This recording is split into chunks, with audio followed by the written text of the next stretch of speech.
Hello and welcome to another unbelievable episode of Schnozzcast, episode 160 for February 12th, 2022. This is Bob, joined by my vivacious co-hosts Nick Bader, Cory Slesky, Todd Dillon, and our very special guests, plural, tonight, Mr. Greg Gumtow, Esquire, and the Honorable Reverend Donnie Gephart.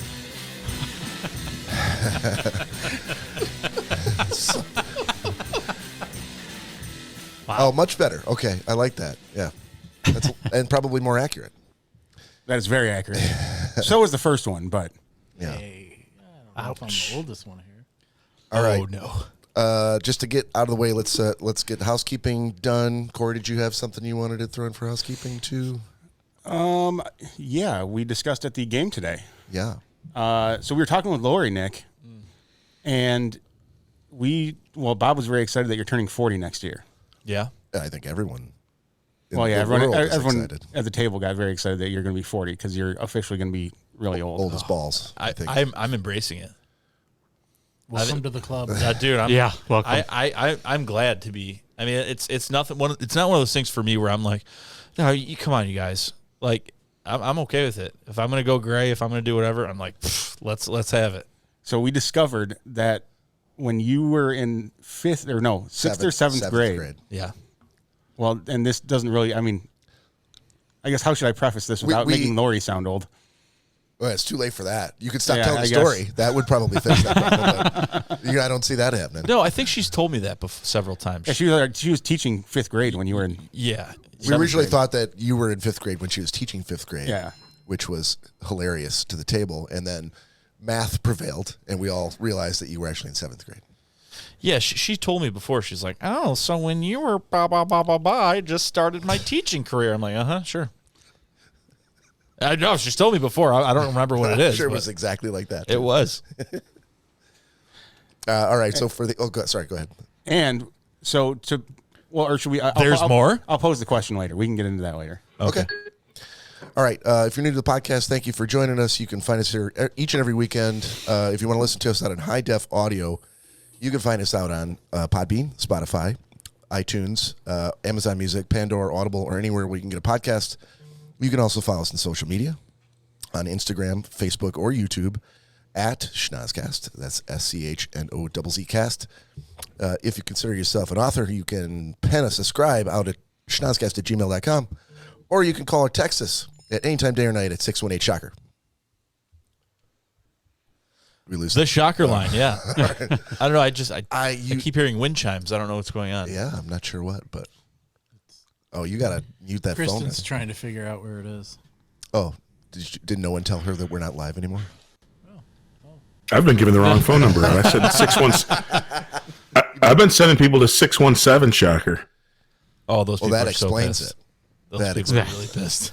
Yeah. Damn it. All right, we on the suggestion of our good friend James Krabby Pappas, going around the room. Todd, what are you drinking tonight? I'm drinking a nice iced coffee. Okay, and your shot? Iced coffee.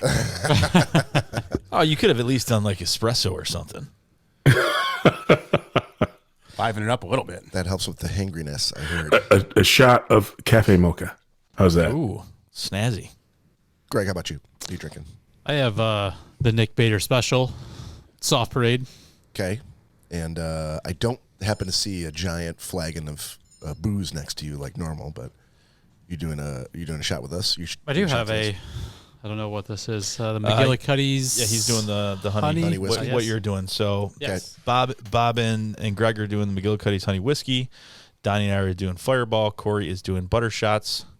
And what's everyone drinking? Donnie? Miller Lite and chocolate peanut butter whiskey. Gotcha. You need to push that mic a little closer to your mouth hole. Cory, he's old as balls, remember?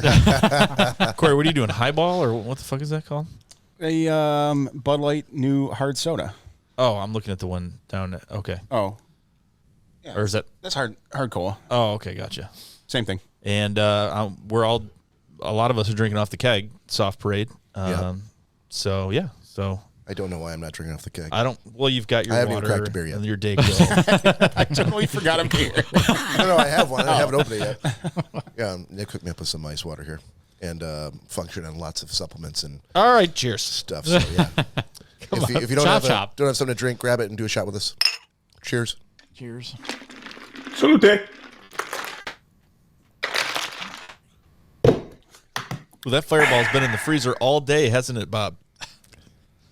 No, in fact, it hasn't. But you know what? Honey whiskey and Hall's mentholyptus.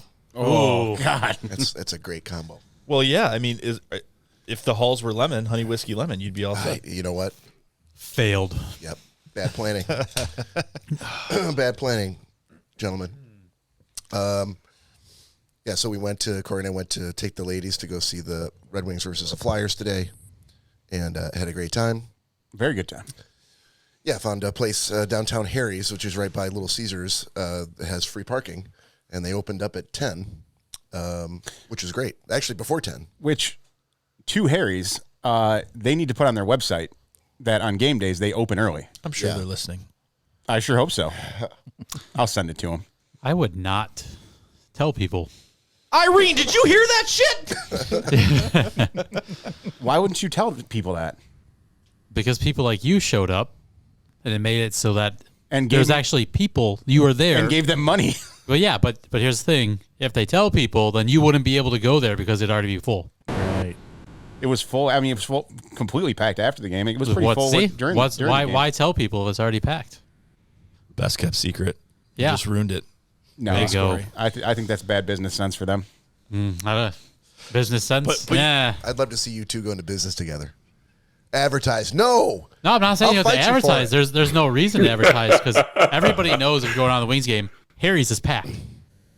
It's always packed, no matter what day the game is, no matter when. And if they want more people and more money, you let people know. There's only so many people you can get in the building. Fire code. There's a lot of fucking people you can get in the building. There is, but So bring those people in and let them know that you're going to be open early on game no point. days. No point. There's a huge point. Okay, let's get Harry on That was point counterpoint on the Schnozzcast. I get where Greg's coming from. They're getting it for free. They don't have to tell anybody Yeah. because everybody's in the know. It's also free to put it on your website. Not if they're hiring, if they pay somebody to run their website. That's a very simple fix. I'm sure it wouldn't cost anything to, even if you have a developer for your site. It actually doesn't even, but it doesn't cost them anything not to even think about this. Yeah, it's- Well said. And I think that closes the argument. It doesn't cost me anything to think about it. So Actually, that my costs head hurts. calories. Yeah, my head hurts from this conversation. we had a great time at the game. Yes. Went back to Harry's after it. Had a couple more drinks, and then we left, or so we thought. So we all split up in the parking lot. Danielle and I left. You thought you left? They got in the car, and we went to get in the car, and I realized that I don't have the car keys. Oh, and I go, what the fuck? I go, did I give you the car keys? She's like, no. So I don't even think you guys had pulled out of the parking lot yet, but immediately she's like springing into like, let's solve this problem mode. Like, well, we got to go back there. At some point, we were in our original seats, the ones we paid for. I thought I heard something hit the ground, but you were like, I don't see anything. And, Those were your keys. well, of course they were my keys. I told you. So you guys had a really good time tonight. Yeah. So Oh. okay. So when So we walked back to Little Caesars, got in the door, met the security guard. We got to get wanted, everything, go back in. This lady took us back to our original seats. Now, at some point, I think after the second period, we thought we were being cool and suave, and we went down to the ice. We were like 6 rows off the glass, watched a really cool goal. But I wasn't sure where I lost him, so we couldn't really say, oh, take us down to these seats where we didn't sit. So she's like, well, we're going to, looked all over for him, couldn't find him. And she's like, all right, well, give me your number, and we're going to have, because all these people are doing their shifts, and they haven't all reported back into security yet, so they might come up with something. So here, give me your number.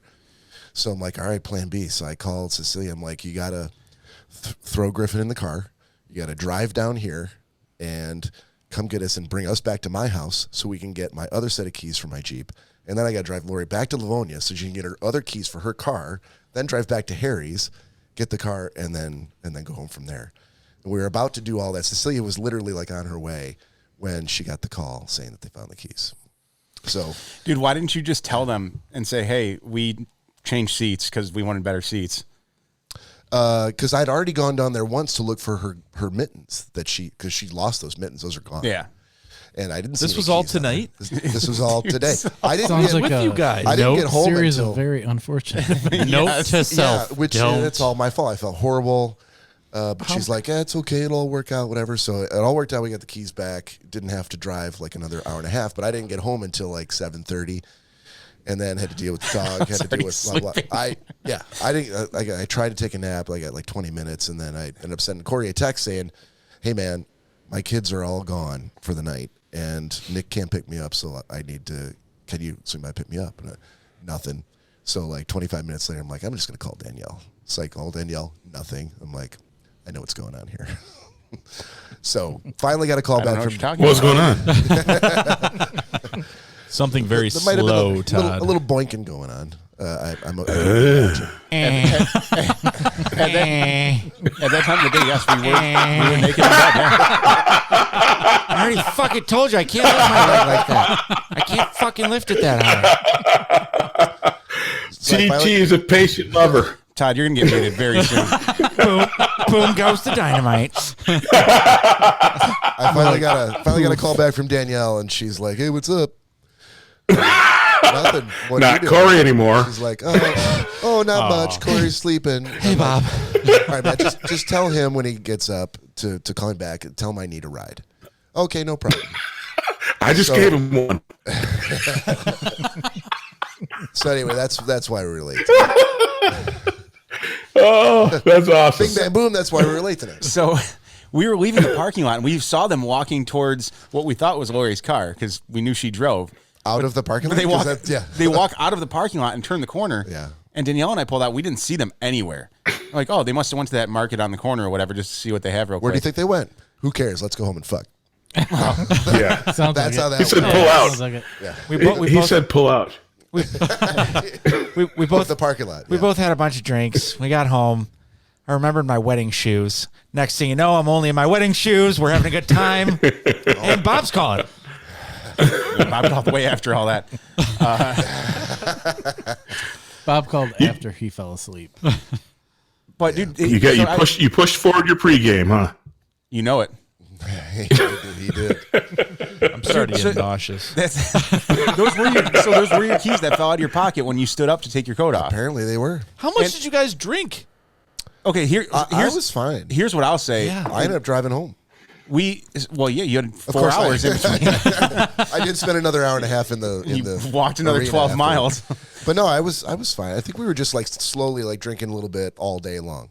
Yeah, it wasn't anything crazy. I was tired more than anything else. But when Bob stood up to take his coat off, and I heard keys hit the floor, I'm like, dude, your keys are on the floor.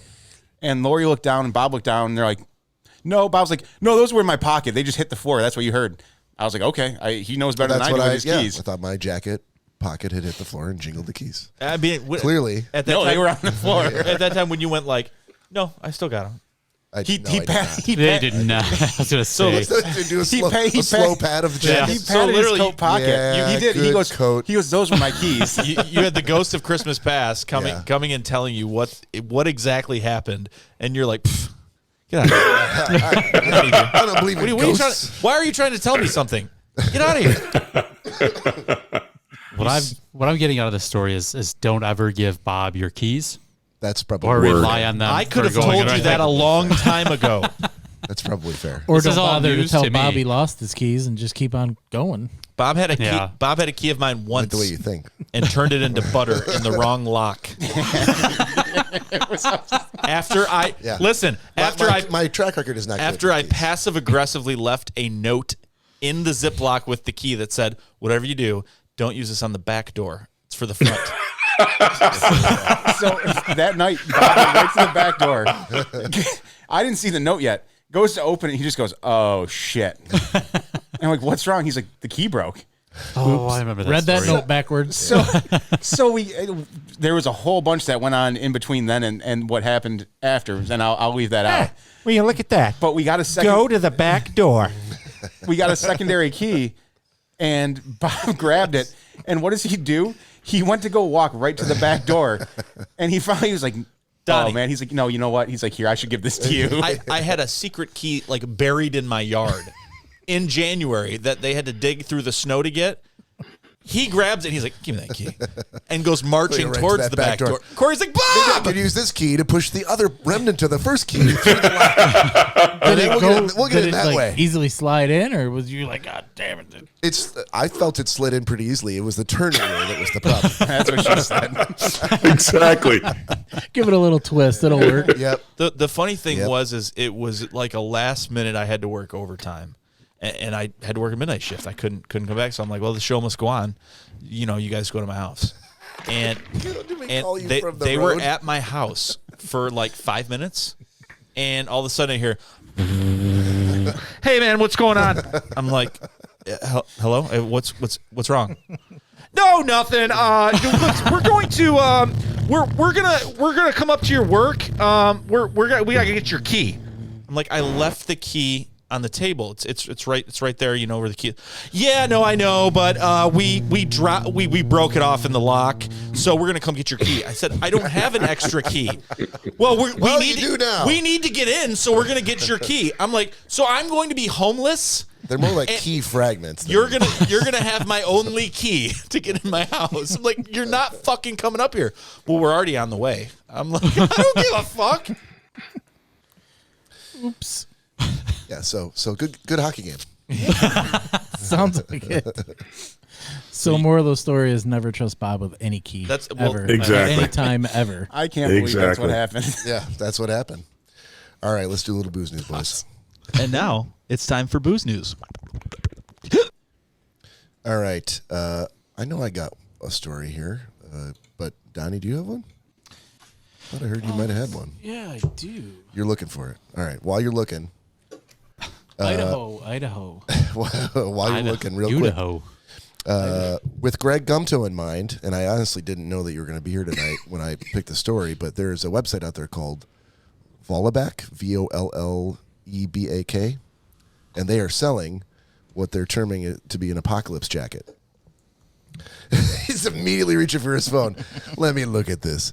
Built to withstand black lava, flash fires, and chemical erosion, and also zombies.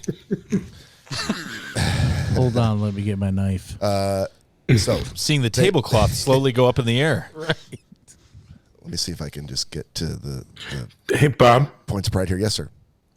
was it black lava or red lava? Because red's hotter. I don't know that it says anything about red lava, but I probably could have just said lava. I was just reading right from the site. So let me get down to the nitty gritty. Why's it got to be black lava? Look, I'm just going to It's cooler. .com and reading about this. Okay. Military loop sagging on the side, how to adjust your jacket on the run, designed to protect you from the worst of the weather. Lightweight and biodegradable. The entire zipper from the tape to the teep all made from nylon. Wait, hold on. So Yeah. lava can't eat through this, but it's biodegradable. Exactly.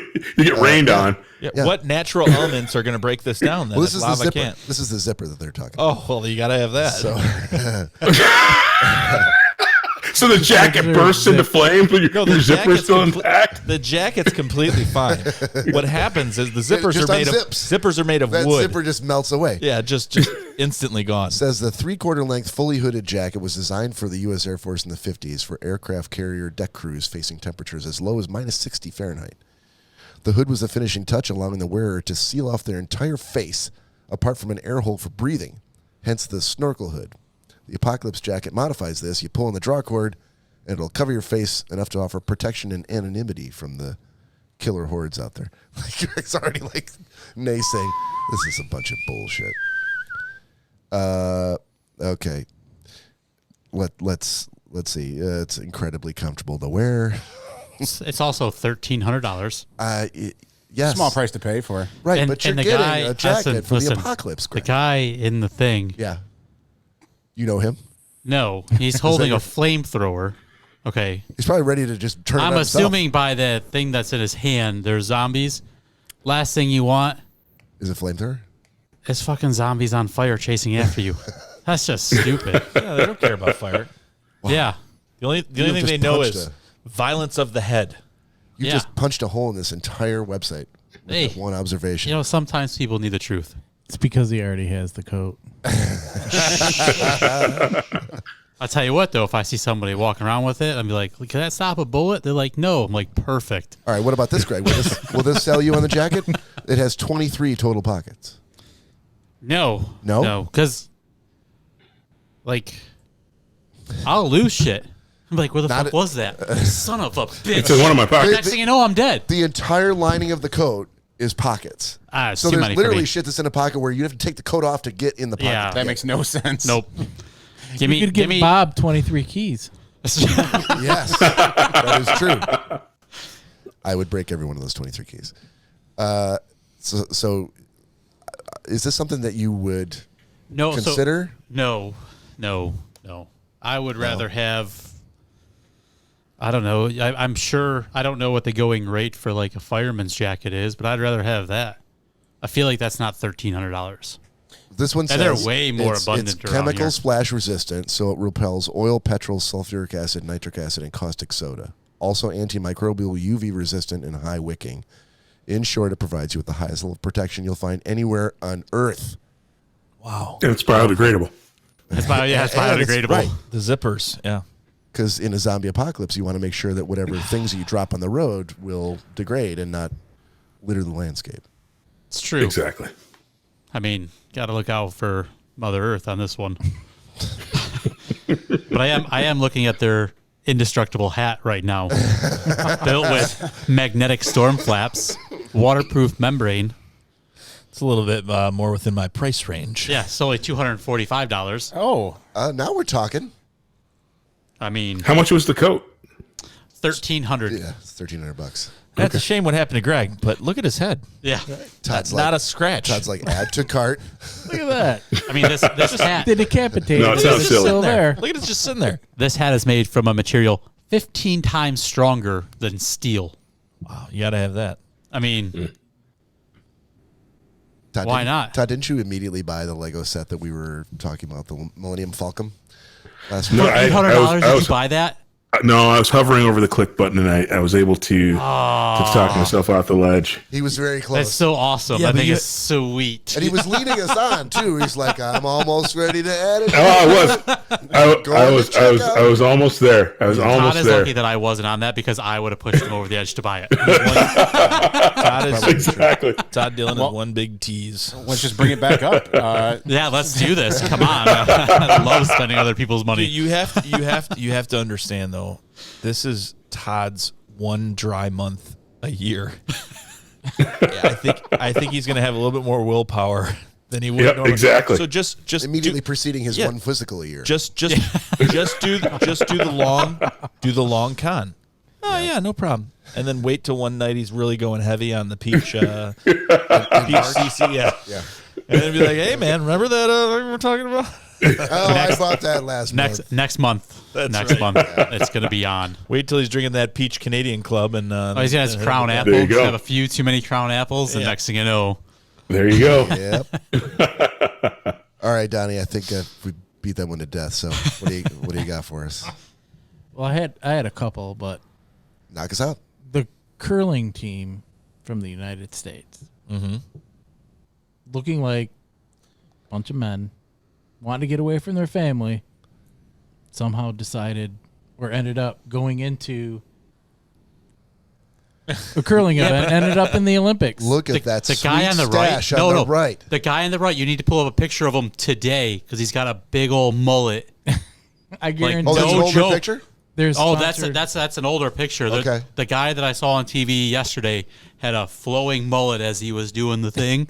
I'm like, if that doesn't scream America, I don't know what does. I I think guarantee that's Peter. That's Peter from X Force. they were going out with the boys and ended up in a bar somewhere. yeah, really. They're like, "Hey, we're gonna go to Windsor." Hey! I don't want to be a curler. Get in Next the thing you van. know, hey, how'd we get here? There they are. What do you mean we're going to the bar after our golf game? What, curling? Oh, sounds great. K-Swiss sponsored Have you- them. They got some K-Swiss. Nice weight sneakers. The They're one dude sliding had out Jordans there. on. The one guy that was doing the The sweeping, he had Jordans on yesterday. Have you ever been happy about anything as much as that guy in the middle is happy about? Dude, He's probably the one that's wearing the Jordans. they look like someone was like, okay, turn around, look at the golf cart, all right? In 5 seconds, turn back around. And when they turned around, they saw this whole stadium full of people. They're like, holy fuck, how did you just fucking do that? How are we not on the golf course anymore? Right, the other guy with his mouth open is like, yeah, I told you guys this is going to be a good night. Olympic champions didn't even want to do it. You called me a pussy for these matching shirts. Where's my Budweiser? Let's go. Exactly. I seen that and just That cracked guy up. on the left is like, things are going to start happening for me now. I don't know. Yeah, he kind of looks confused too. Like, well, how did I get here? What happened? Oh, wait a minute. I got to go home and cook dinner. Okay, I guess we're in this. Yeah, they all look like they're on the Make-A-Wish Foundation. And Oh, they for got sure. to go to the Olympics. Yeah. Sunday morning, they wake up and look at the lawn and say, I got to cut this today.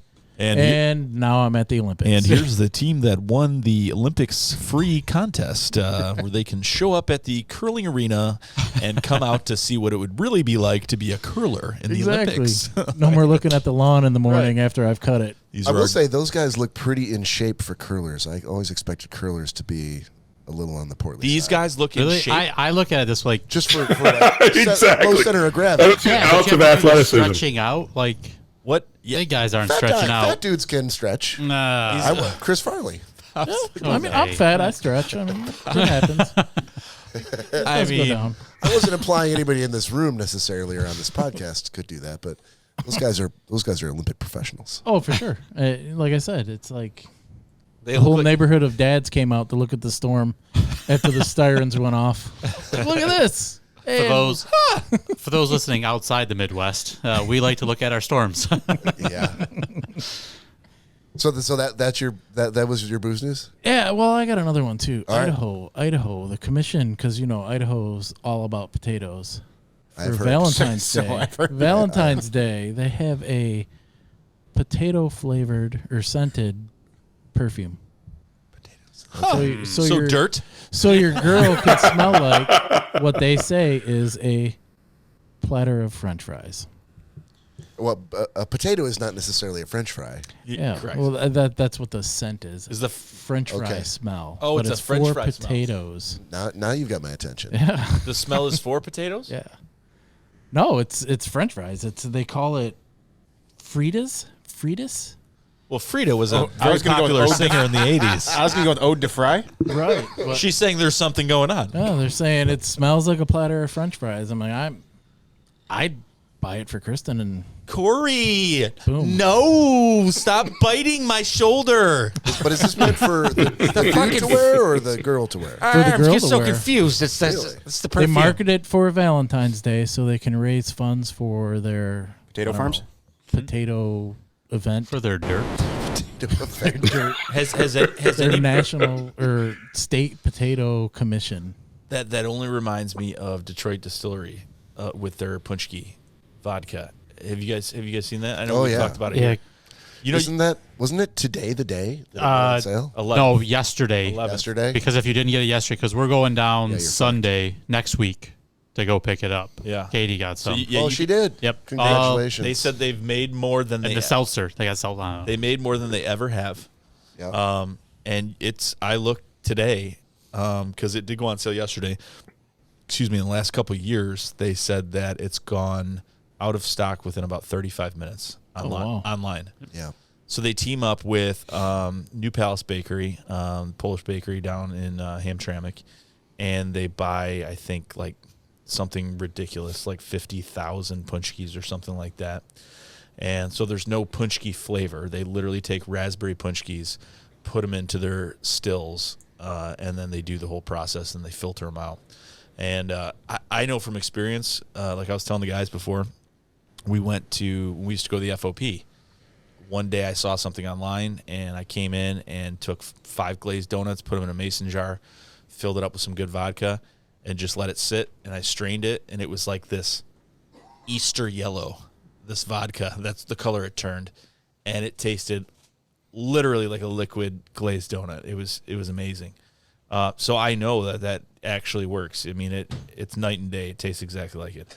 But I did check today, and you could still buy it. You can't pick it up for what, the 28th or something like that. Yeah, on Sunday.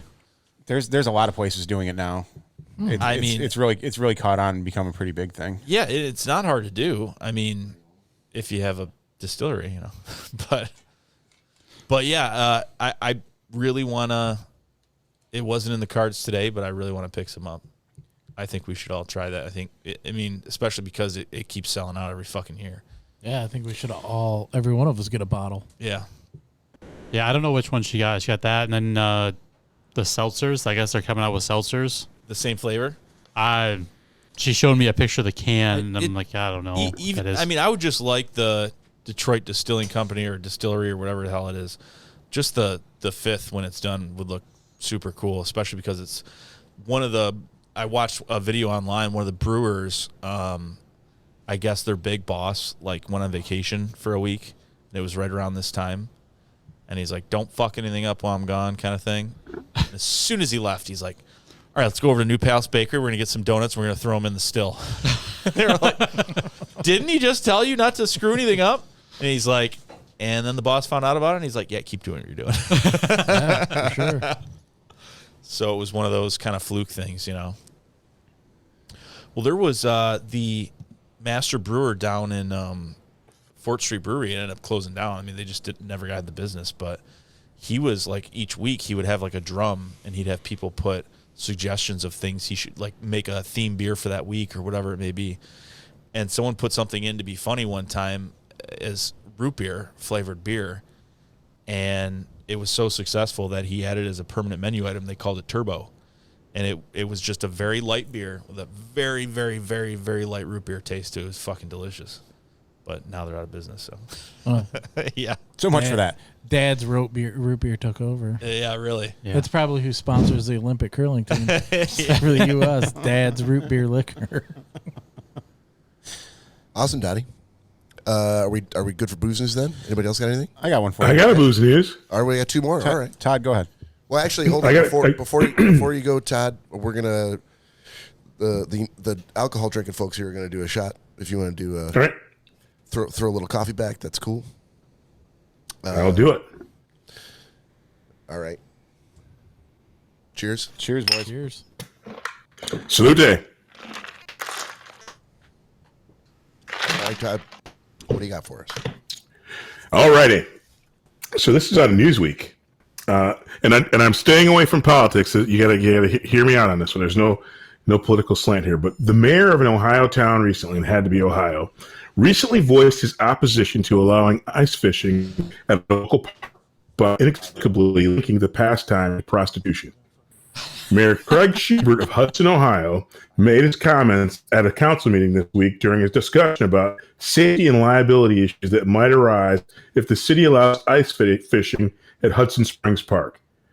If you open this up to ice fishing, which while on the surface sounds good, then what happens next year? Does somebody come back and say, "I want an ice shanty on Hudson Springs Park for X amount of time," Schubert says. And then if you allow ice fishing with shanties, then that leads to another problem, prostitution. And now you have the police chief who has the police department involved. Just some data points to consider. That is booze news, boys. I heard that the other day and was dying laughing because it's like nothing like going the complete like nuclear option or something. I mean, that's what that was. He's like, ice shanties, prostitutes. Yeah. Who's like, yeah, that's what I think of. I've been ice fishing many a time, and I can honestly. Now I know why. Now I know why. Exactly. It's the hose on ice. Oh, so many whores. So many whores out on the ice. Top that, Cory. I can. All right, let's have it. Let's have it. So, you guys all know who Shaquille O'Neal is, correct? Shaquille who? O'Neal. Never heard of him. No, never? Oh, Shaq Fu. He's Shaq Fu. He's a very small, tiny man that was a basketball player at one point, Todd. Oh, Shaq Hennessy? That's that was a good episode. So the former basketball star was speaking on his podcast, the big podcast with Shaq. when he contemplated growing his hair out, joking that he would be a silverback gorilla, not a silver fox. He then told a story about what happens when he frequents the zoo. And apparently he is so large that he intimidates gorillas in the gorilla habitat. They will literally start making themselves bigger and puffing their chests out and piercing their lips and trying to confront him because they're afraid that he is going to take their females. Wow. So, not for nothing. I don't know that it's all that. Most animals, though, if they see something that they don't see very often, and being that those gorillas have seen a gazillion human beings, and there's one of them that's a different size, especially like dogs, right? If they don't see certain types of people, they can be into. And so again, I doubt that they think that he's going to rape their women, but well, but it's animal instinct. I don't think anybody said anything about raping the women. Yeah, wait, That's what he said. He said he was going to steal their women. gorilla women. The female gorillas, yeah. Okay, female gorillas. Sorry. No.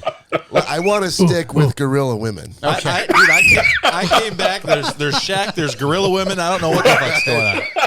But they actually did. They had one of the zoologists on his podcast, and he confirmed that they do act very differently. But he did say that, yeah, it's mostly because he's 7 feet tall and 300 pounds Exactly.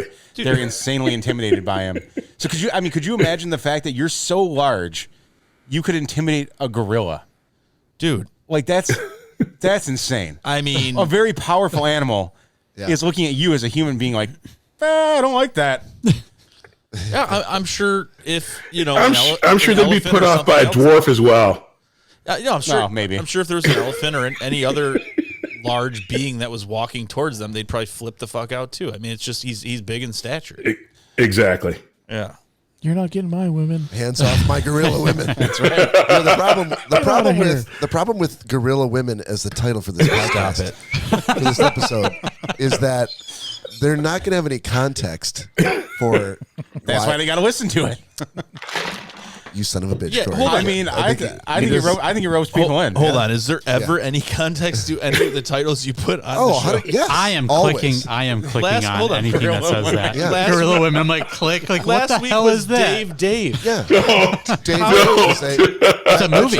rope you in going, what is this Dave you're speaking And that's of? exactly what gorilla women is. Yeah. Gorilla women Gorilla wouldn't women rope you in? I mean, Greg probably gonna get us in himself, trouble. It would. I would be like, all right, what is this? but we're a bunch of idiots, and I don't know if that's really going to pull in the female crowd. Yeah. but, yeah. Okay, dude, we have not been pulling in the female crowd since day one. Like just saying, episode 14 Gorilla was called. women's gonna helping. get it. Episode 14 was called like poop knife. So I don't know. We haven't really been. So we haven't grown since episode 4. Yeah, 150 some episodes.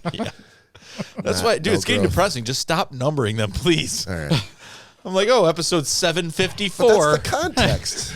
That's the context that's missing.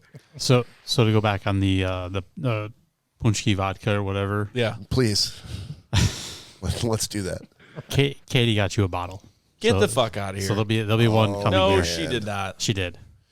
The perks of being the podcast. Let me just host. say something. Hold on, let me just say something. I was gonna say Katie and Greg If are you not just dead to me. texted Katie like, you need to give up your bottle to Nick, he's really excited about this shit, then I'm gonna be fucking No, pissed off. I asked her. I said, "What did you order?" Because I was curious. I asked her. She goes, "Well," I go, "It came up on the cast. What is it? You know, what'd you get?" And she told me. She's like, "Well, I got them a bottle too." Because she ordered two bottles. She got Damn. a Fama bottle. Well, Okay, you're back.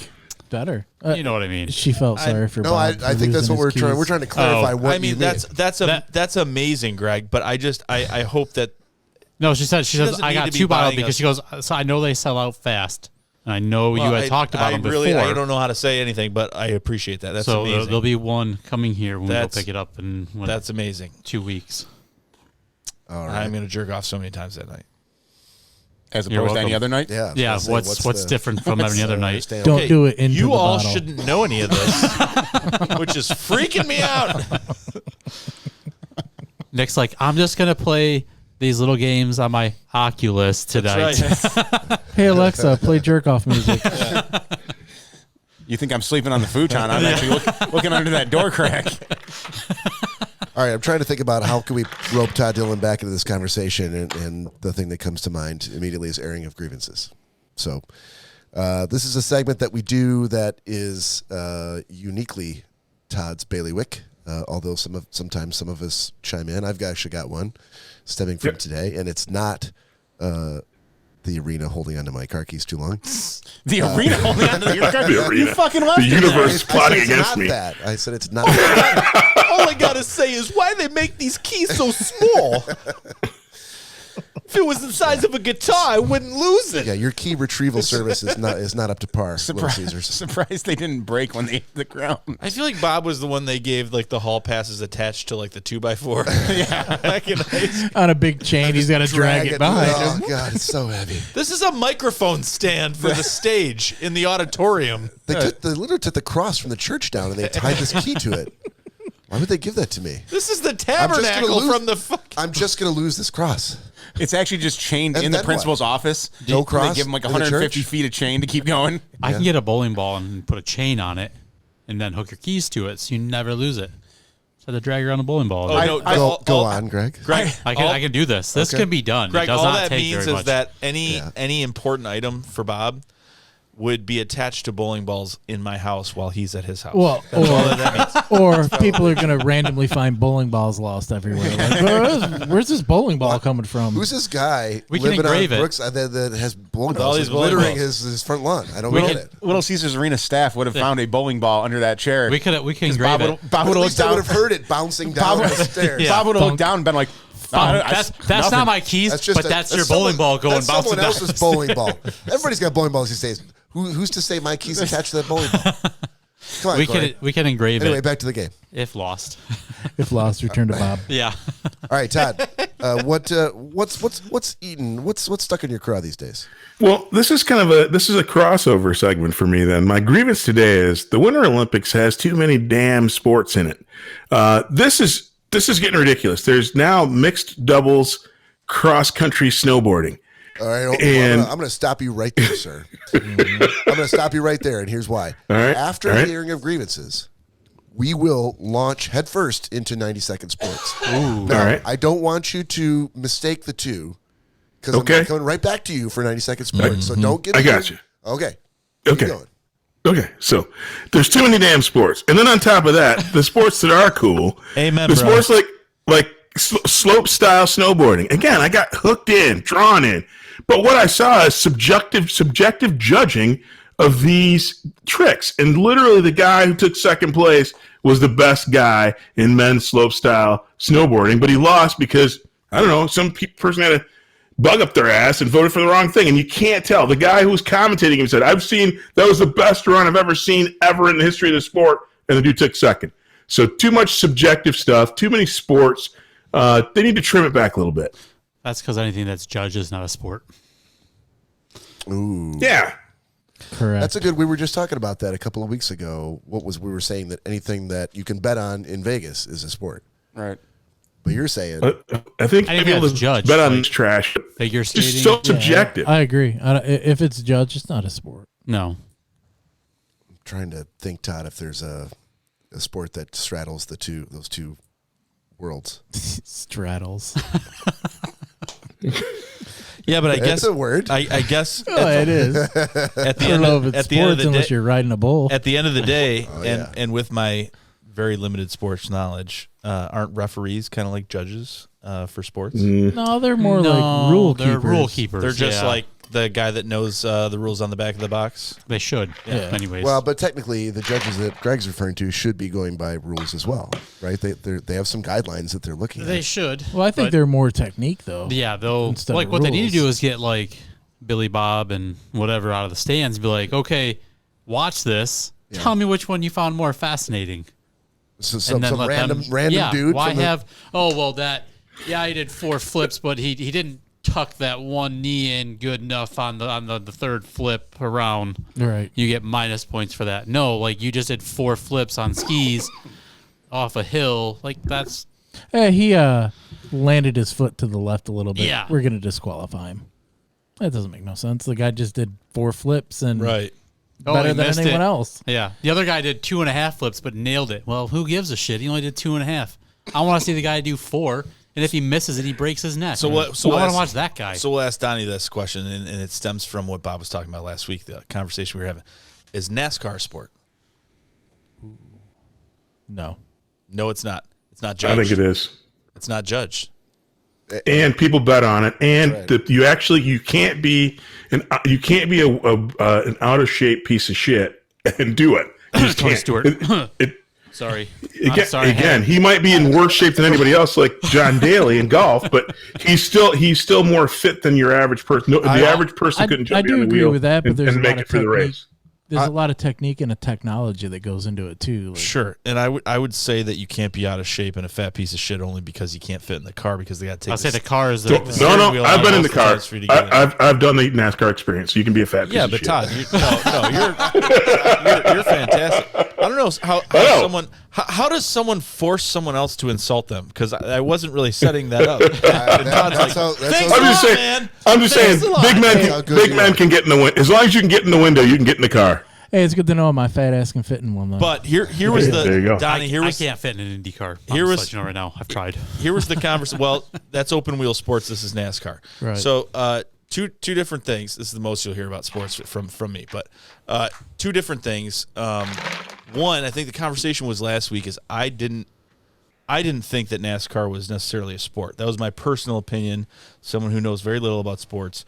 But then I think Todd was saying, well, do you think they're athletes? And I'm like, okay, they're definitely not athletes.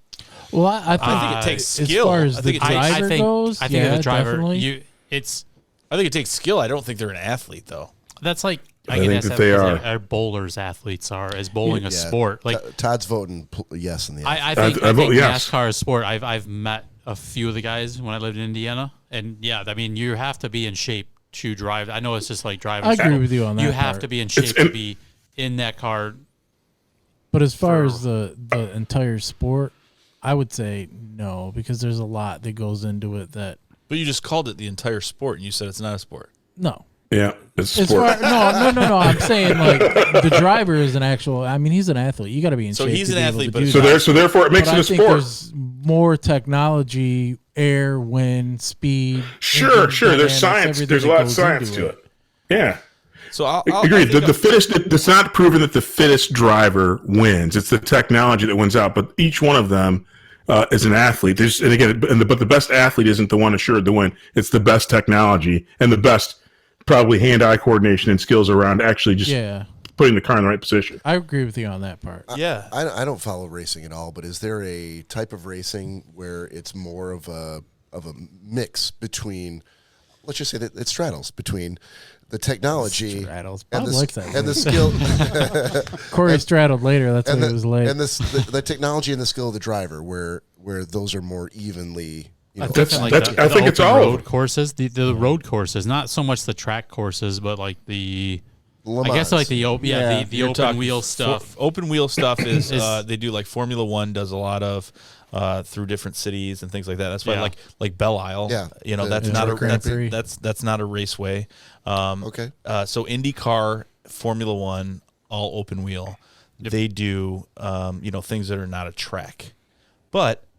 I don't know enough about this to talk about it. I mean, for a short time, I was living with roommates that really followed open wheel racing.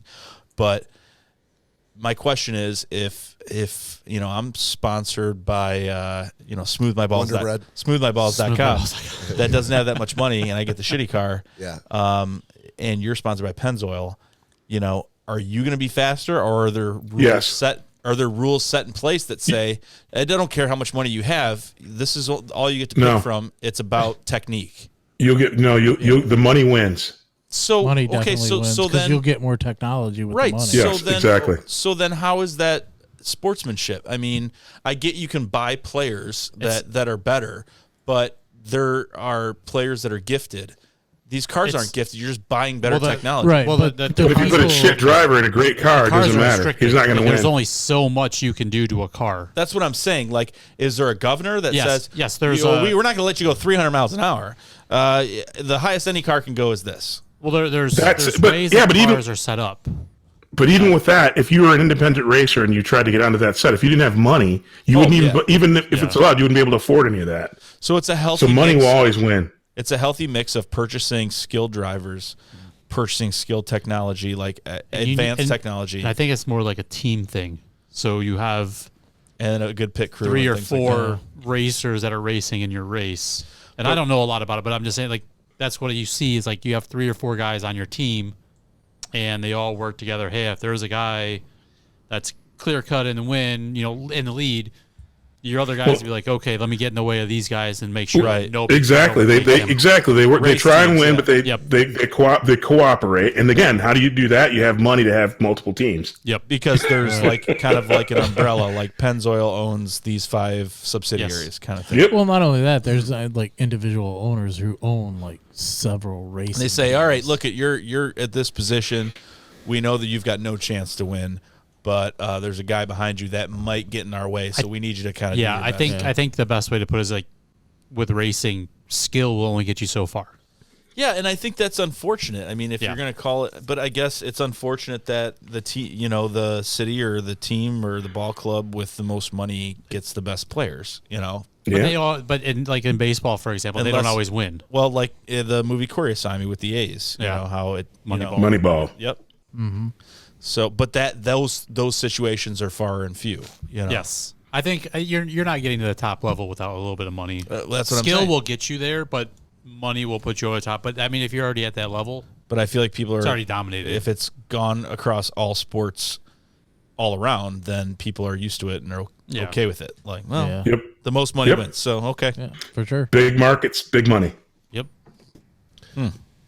Todd, I had one grievance to add to your segment here. So we're at Harry's after the game, before the game, and sat down. The bar was filling up, and my shoes fell off. Waiting for a waitress to come by. So I lost my patience, and I went over to the bar and I ordered a couple of drinks.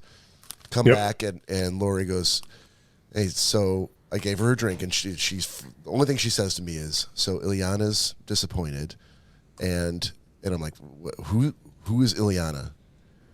Well, she's our server. Anyway, she's disappointed. I go, why is she disappointed?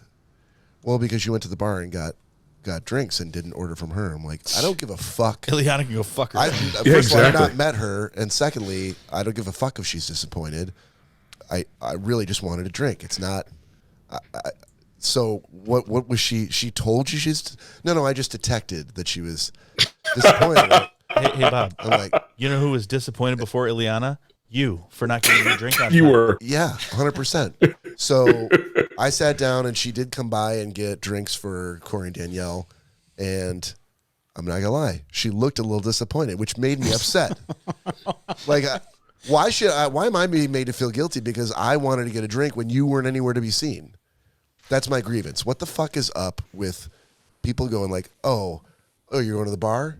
Oh, they're going to get my tip? Well, I'm not going to wait on you now. Or give me some sort of other fucking sass. In her defense, she just kind of looked disappointed at life. So Bob, you finally appreciate what I went through in Tawas. When I had to go get my own drinks and the waitress was pissy with me for the rest of the night. Yeah. Well, not my drinks. Everyone's drinks. Yeah. Where was and that you all the Mexican place? And you all no, not the Mexican place. The pizza place. And Yeah. you guys all kind of looked at me like Father knows best, but like, oh, he's our friend, so we're gonna not say anything. They were all like, that's something we wouldn't have done. Of course, I guess you're gonna have to start shit wherever you go, but he's still our friend, so we'll wait till he goes to the bathroom before we say anything, And now it happens to you. It all comes full circle. That's my grievance. Yeah, that's a good grievance. I like it.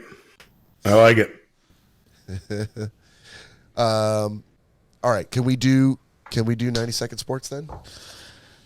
I suppose after that 7 minutes segment of sports. And we see him heading in that direction. The 20. He's going for 40. And it's 90 seconds forward. I do believe that you did most of the talking during that segment. Were you really just bitching about the length of it? I'm sorry, who are you? the host of the show. Go lose some keys. All right. He did. Hey, I can't Cory. wait for this sports-filled segment. You owned that, though. I like that answer. That's a badass answer. There's Yeah, nothing I can just say. saying. There's nothing I can say that.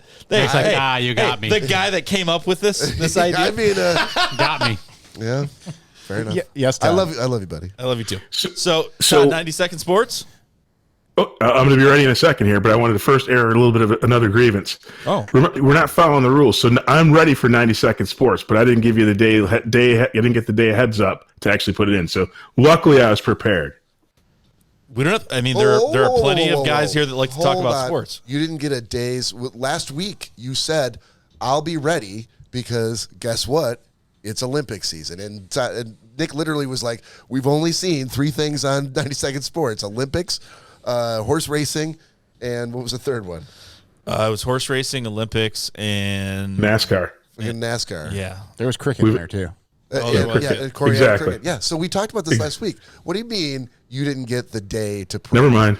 Exactly. Actually, Todd, didn't you say like, "Oh, I did. Olympic season's upon us, so I'll always have something to say during Olympic season." Exactly. I think I did say that. So no grievance then? No grievance. Todd, Grievance Todd- retracted. Todd, you ready to go? I'm ready to go, baby. That's a All stand-up right. guy, Todd Dillon. That's why we love you. Ladies and gentlemen, 90 Second Sports starts now. Hey, so there's been so much going on in the Olympics, and I've been super excited and watching all of it, even though I do think there are too many sports. One of the coolest things ever was I was watching speed skating, and there's a speed skater from China whose name is pronounced Run Ziwei. And I thought that was pretty cool that there's a speed skater who runs Ziwei with the speed skating event at the Olympics. I thought it made me laugh. But I've been laugh at that. But the one thing and this was a toss-up between 90 Second Sports and a grievance. So there's an event in the Winter Olympics called Rhythm Dance, where people dance to disco and dance music, and there wasn't a person of color to be seen in the sport. And in fact, the one guy representing Japan of all places, dancing to Freak Out, was a dude from Montana. A 6'4" pasty mofo dancing to Freak Out during Rhythm Dance. There's something going on at the Olympics in the winter. We need to fix this. To clarify, pasty means white, right? Oh, In this context, he gets lost in absolutely. the okay. He gets lost in the wanted to snow. make sure. Absolutely. He gets wanted to lost in make the sure. snow. That's how white he is. So you're saying he had no rhythm whatsoever? I'm just saying. I could not figure it out. I'm like, can you not anybody with And that's 90 Second Sports, ladies and gentlemen. rhythmic dancing? That's trash. That's straight trash. Wow. And I watched They it. had the reason why it was like that is so that it would be an even playing field. I appreciate that you, with the podcast in mind, subjected yourself to watching rhythmic dance just for this segment. Well, and here, I think I explained this. So just a funny little side note, and this works out good because Nick walked away, so I get an extra couple seconds. So when I was a kid, we would go to like black neighborhood skating rinks, and I saw some of the most amazing rhythmic dance with people on skates ever in the history of the universe. And to see that, and then what at the actual Olympics, I'm like, what the hell is going on here? There are fixes in. Like, literally, Russia was dancing to another freaking crazy song. I'm like, no way. This makes no sense. You get the Russian Federation dancing to Freak Out. Todd, let's do Yes. the Olympics. I'll do it with you. I'm in. That talk about, so with all the 900 other sports, they should have an event where two fat guys toss each other around the ice Exactly. and see who can do the best tricks. I would watch that all night long. Just to be forewarned, Donnie, Todd's got some rhythm. Hey, exactly. He'll bring it in. I've Yeah. never seen you dance. Can you keep up? No, with I it? can't dance. Okay, well, I can do some Dance Revolution though, so I'll get him started, Hey, and then Todd can just bring it into the If he's end telling and me win. the contestants that are on, or the people competing in that, right, as soon as Todd walks through the door, like, well, they automatically get the bronze. right, Exactly. that's kind of my idea. By default, you get bronze. I mean, and it's like it's nothing but up from there. I'm pretty sure I got more rhythm than the guy from Montana. I'm just saying. It was really, really shocking to. I'm pretty sure you don't. I I might. It depends No, on you how might much not. I've drank. Wait, hook him up to the Oculus later. We'll see what happens. So we discussed this weekend, not this weekend, but this past game we went to. There was an argument that today? came up- Today, yes. Well, not today anymore, Todd. That's why I said this past weekend. It's still today for me. Debacle. The key debacle. Stay on point. Stay on target. Stay on target. Either way, we were at the Red Wings game. We went to Harry's afterwards, and an argument came up that I knew right away. You motherfucker. The second Bob brought it up, I knew I was winning this Did argument. I bring it up? You did. Oh, that's unfortunate. Okay, continue. All right. The argument being, and I want to pass it around the room first. What do you guys think Arby's stands for? How was it created? The name itself. Like, does it stand for something? I've never thought about it. I have no idea. No? Yeah, I've never, ever Never thought even about it. Todd? Todd? I've never thought about it either. I would imagine that since it's got roast beef in it, it's got an RB for roast beef. American Roast Beef Yard. So You are so fucking close. American roast beef, yeah. You are even closer. So Bob had this crazy theory. It's not a crazy theory. It is a crazy theory because I knew exactly. Well, hold on. We're going to present our cases, so you do your case, and I'll present mine. We'll do point counterpoint. Well, no, it's not a point counterpoint because I have proof that it's my way. That's is actually not how for you to decide, sir. It is. That's history. You present your point, and then I'll present. Oh mine. my God. Okay. So either way, That's how adults do it, Corey. Grown men. the name Arby's, Arbys, was created because there was two brothers that started the business, and his first name started with R, and the other one started with B. So rather than they originally tried making signs that were just RBs with the letters RB and an apostrophe S, and it wasn't catching on. So they eventually changed it to what we know nowadays as Arby's, ARBY apostrophe S. And Bob thought, Hold on. Oh. This is where this is. Are we to my counterpoint now? You at the end of yours? What you? yeah, thought? that's history. So Okay, so my counterpoint was, I grew up in the 70s and the 80s, where 60s. for 1 year. Oh, okay. Todd remembers that year and the year before. Anyway, Why am I old balls then? Actually, I do not. It's all the gray. I was trying to signal to you earlier. I grew up in a time where there were commercials for Arby's, and the commercials they literally said in the commercials, Arby's, America's roast beef, yes sir. And that's what Arby's stood for. Now, I didn't have Wikipedia at the time. I did not know any of these things that Corey's talking about. But in my mind, You had encyclopedia. for my entire life, that's what Arby's stood for, because that's what they advertised in their commercials. Well, in your defense, I mean, Wikipedia, they can change whatever they Thank want. you, Donnie. in okay, Wikipedia. first of all, Thank you, sir. first of all, that's false information being put into your head because I didn't get it from fucking Wikipedia. So What was Arby's.com? What was your reasoning, Corey? What was the answer? It's not no, what's your reasoning answer? What's your answer? for where I got that information? No. My answer is what the did you truth. say? One brother had an R and one I other see this brother all had that's a what Exactly. it is. This is all falling That's- apart that's for the you, reason. Corey. I love it. No, because my reasoning was It is. well, Yours is right. It's I know it's phonetic. right. Thank you. Oh, I'm not disputing the facts. Yeah. I'm saying that I grew up. They never advertised. He tried disputing it very My hard. name's R. His name's B. They lied That's to why you. we're. That's what I'm They saying. lie. You should never give them another $1 again. That's what I'm and saying. you should go on a crusade. That's not what you were and saying. bring What down I'm saying Arby's is that Right. for lying. R to the B. Arby's. born in '69. Like that's my understanding. Not the bullshit that you're telling me. As true as it may be, I grew up. America's roast beef, yes sir. That's what Arby stands for. You never said that during the conversation we had Well, earlier. we've been drinking all morning, so Well, Wait, hold on. He Hold on. also hardly, lost his hardly a keys. defense for Hold on. When I asked earlier, because of the situation that was presented in front of me, and being sober at the time, I don't think it's that funny. I had said that how much had you had to drink, and you said actually not much at all because I was able to drive myself home. Corey Word. rebutted by saying, well, he had another hour and a half's time to burn that off. And Bob said, well, I really didn't have that much because I was more tired than anything. Now Correct. we're going back to Day Drinking Dave's, like, woo, we were having such a great time. What my initial reaction is that you guys were both boozing it up, which is why you were extremely late to the show. Which for the audience, it doesn't matter because we're not going live. Right. But for people like me, Donnie, and Greg, and Todd, it really matters. His argument is actually punching holes in both my point and yours. To be It's really not punching any holes in mine. No, it totally is. Yeah. No. So well, Nick you just guys shit should have on been both of here. You were fucking around talking about Arby's.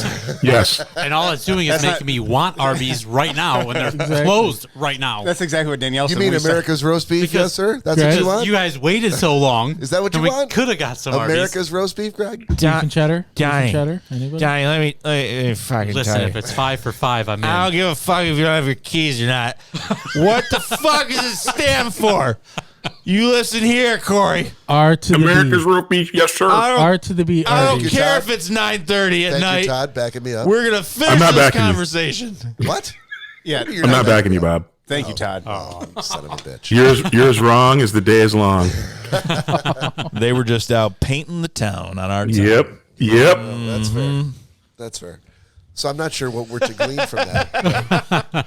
Well, I gleaned that you were wrong. Your argument was spurious and weak, and you were drunk, and that's why I had to wait 2 hours to get on this podcast. Yes. Sing it, sister. No. Boom goes the dynamite.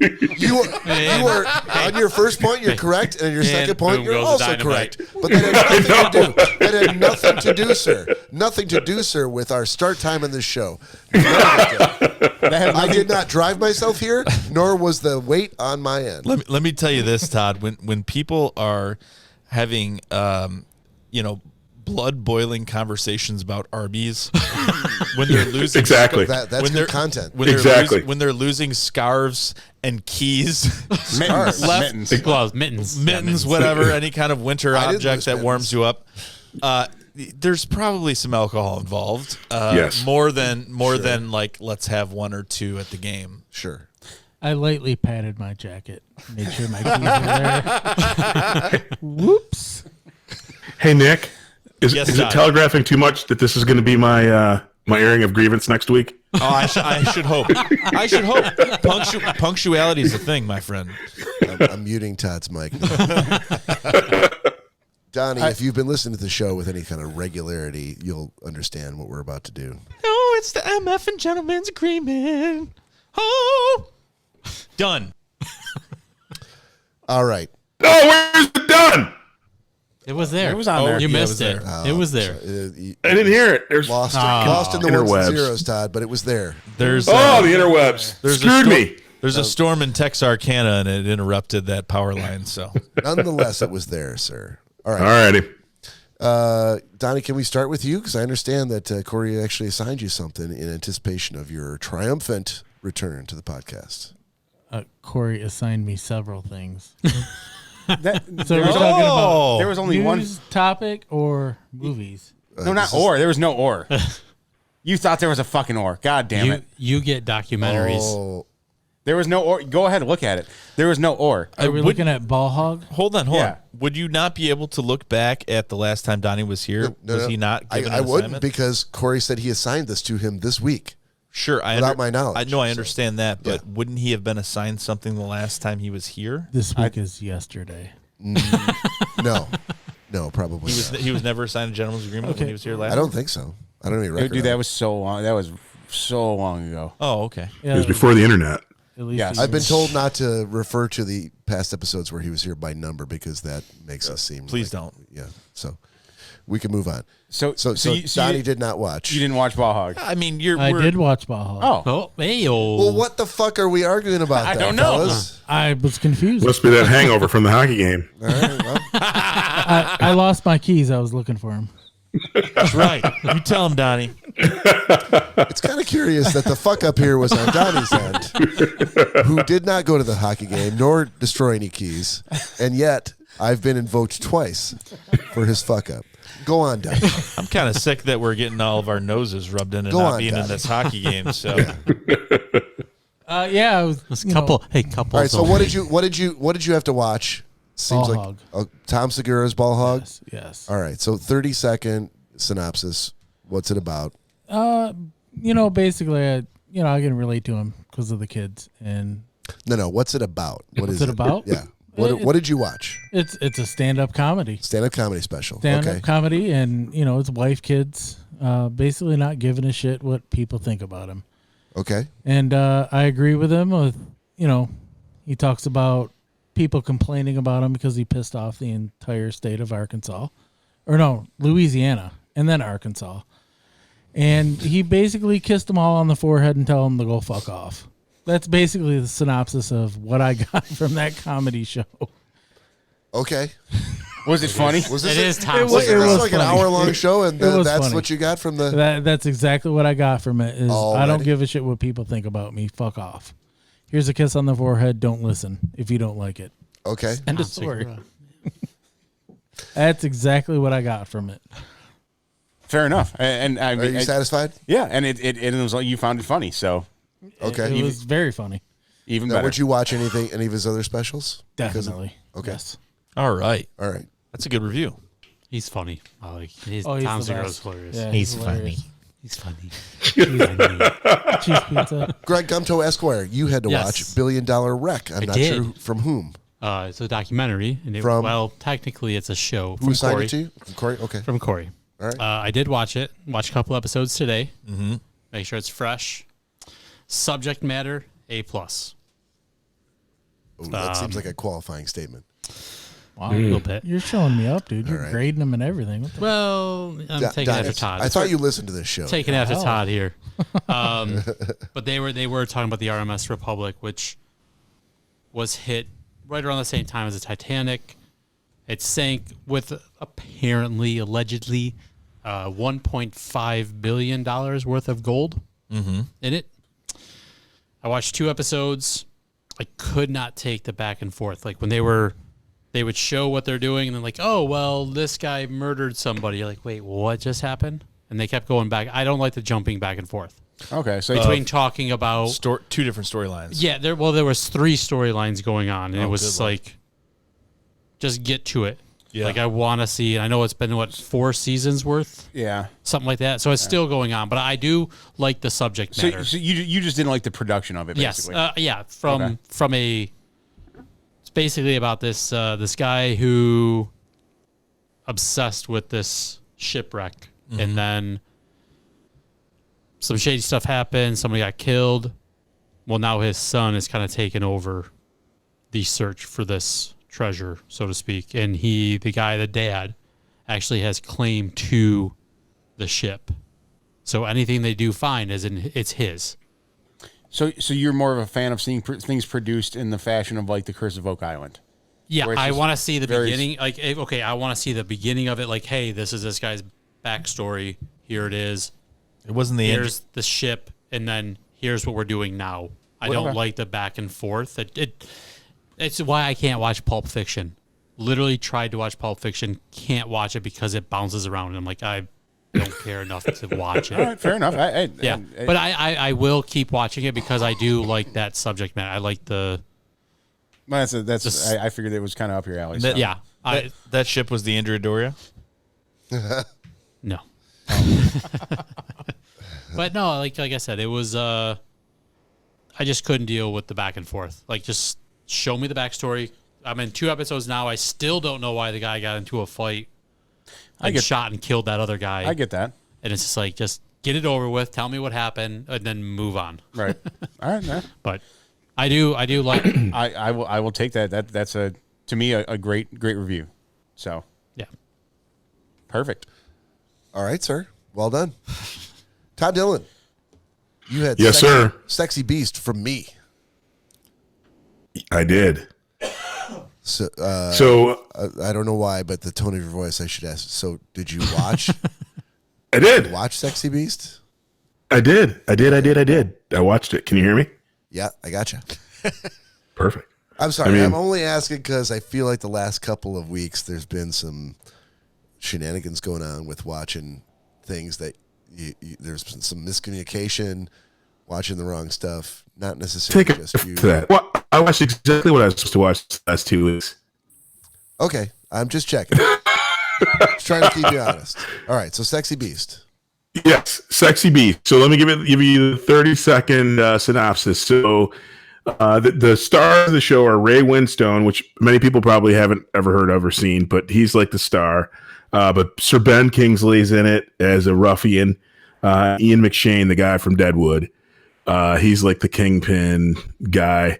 And basically, the kingpin, Ian McShane, wants to break into a bank and steal. He's the head of some sort of mobster or crime syndicate, and he wants a bank broken into. So he recruits Sir Ben Kingsley to get Ray Winstone, who's a safecracker, to break into this bank so that he can just prove that he can, because it's supposed to be the most bank in the world. Long story short, Ray Winstone says he's retired, and there's a whole bunch of craziness that goes on where Ben Kingsley basically calls him, insults the shit out of him, beat him up, and everything. And I won't give any spoilers away, but in the end, he ends up robbing the bank, even though he said he was retired and he wasn't going to do it, and his wife was going to basically leave him if he did it. He ended up doing it, and she got to get a cool set of earrings out of the deal. Wow. All right. So I'm going to give it a solid B. Yes. That's solid. Yeah, because I liked it. There was a couple pieces that were, and again, there's a lot of content packed into it, but I still couldn't figure it. I'm like, well, the guy's like a master safecracker, but and again, without spoiler alert, he didn't actually, in the traditional sense, crack a safe. So why was he so needed, given how they got into the safe? Seems a bit. And then he seemed to have such a great skill set and was some sort of ruffian. But Ben Kingsley just beat him up, and like he couldn't even defend himself. It didn't look like he could if he wanted to. And so again, I was struggling with a little bit of suspension of disbelief for a bit, but all in all, it kept me captivated to the end. I had to see the end, so I'll give it a solid B. I will take it. I will take it all day long, sir. All right, moving on. Nick Bader. You had Black Klansman, I think, from Todd. Yeah. Okay, so Todd, I want to clear the air real quick. Yep. I want to know. Looking back at things that you've given me. So you've given me Jingle Jangle, which you said that you're very excited about the fact that I picked a movie to where like someone that was diverse could lead like a leading role in the movie, and it could still be a good children's flick. Hold on, are you comparing Black Klansman to Jingle Jangle? I'm actually starting from the I think I know where he's going. All right, okay. Sorry. All right. I think I know where he's going. Okay. So then you gave me Hidden Figures, which were about. No, I did not. Was that Bob? I think it was Cory. It was either Cory or Bob. It wasn't me. But I was super excited that you liked it. Yeah. Okay. It was Cory. It wasn't me. Well, it wasn't me. You took the wind out of my sails then, because I thought you gave that to me. Nope. We talked about it. So anyhow, so then I was starting to get a complex. Like, I'm like, am I giving off this like racist undertone that I need to kind of be like more schooled exposed to other cultures, like to where, because now I have Black Klansman, which is a Spike Lee movie that has KKK in the title. And I'm like, what are you trying to tell me here, Todd? Like, what is going on? Like, you racist. I seriously, I don't know what's going on. Like, I'm like, you're pasty. And the only thing, and I talked to Cory, and I'm like, I really hope that I'm not like giving off some kind of vibe that pasty vibe. And of course, Cory doesn't help. Exactly. You know, his conversation with Cory's like, I don't know. Todd doesn't get movies like that. And I'm like, what the fuck is happening, man? Like, what am I saying? But then I'm like, no, I'm not going to be hedonistic. Todd likes these movies. And Todd is, you know, discovering what I like. And I'm liking the stuff he gives me. So really, at the end of the day, to use your own phrase, that's what it's all about. So going to Black Klansman, Spike Lee, I haven't seen a bunch of his stuff. Completely honest. You don't say. Nick, you haven't seen many movies, period. I think that's the pasty vibe that you were referring to. I was going to say, in comes the pasty. You know, I guess. I guess so. So now I have to. No, but no, I really enjoyed it. I actually liked it a lot. It was somewhat. It's Spike. I know what who Spike Lee is, of course, and the movies he makes. So it was awesome to watch. What? No, it's not funny. No. You don't know Spike Lee. Or the movies he makes. Okay. Well, listen. You'd also know it was referred to as a Spike Lee joint, not a Spike Lee movie. Yeah, Nick, I didn't want to say Nick, that. I can look over at every single shirt that you hung up over there, and Yeah. they're all flannels. That's all I gotta say. End of story. End of argument. I'm sorry, Donnie. Clearly, you being in your dashiki, you're going to upshow me on this podcast. So, regardless of that fact, I love it. I love it. I really liked the movie. I liked the movie, and unfortunately, it's a battle between, certain things that are hard to watch, but hard to watch things are often the truth. And by saying it's hard to watch, in some of the things that actually occurred, and to say that I don't want to watch it would be ignorant. But at the end of the day, I absolutely enjoyed the movie. So the movie in itself was, it was an African American guy that was a detective that inserted himself into the KKK. And if you haven't seen it, I would highly recommend it. I like the way it was shot, and I like the way that it was played out. It was I don't even know if I've ever even seen a Spike Lee joint. There you go. Culture. or movie, but I really enjoyed it. I mean, I'm not gonna be like many other people on the podcast and say, oh my God, here we go. Yeah, oh God, I really, I love the movie, but the cinematography of it was just really not of my taste. I'm not that far advanced yet. Ouch. But if you're taking offense to it, then you're probably part of the problem. Yeah, that's fair. Key guy. But I really enjoyed it, and like I've said before, my lack of words are not for not being able to gather them. It's usually because I don't want to spoil it for someone that wants to watch this movie. I think you should look into it yourself. I think it's extremely interesting how it all went down, and I absolutely 100% love things that actually happen. Cory's more of a documentary person. I was going to say documentarian, but he's definitely not that. Wow, I guess all the video I do on the podcast. You would love to be. You would love to be, wouldn't you? Bob is more the whimsical art side of actually the making of the film and how it was made and how it was shot and things like that, right? Sure. Or is that not true? Sure. Bob, No, you're this is whimsy? the first time hearing of this, but Whimsical. yeah. I would say that you are interested more than just, it was a true story.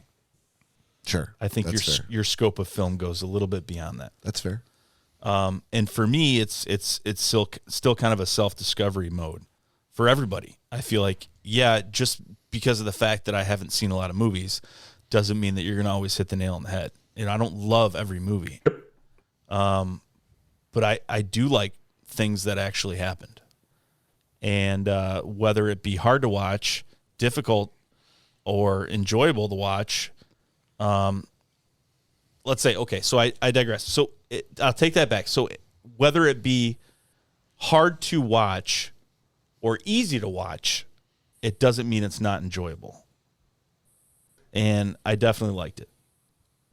So, Hey, so thank you. I'm glad you liked it. I assigned it to you because I hoped you'd like it, not for any reason.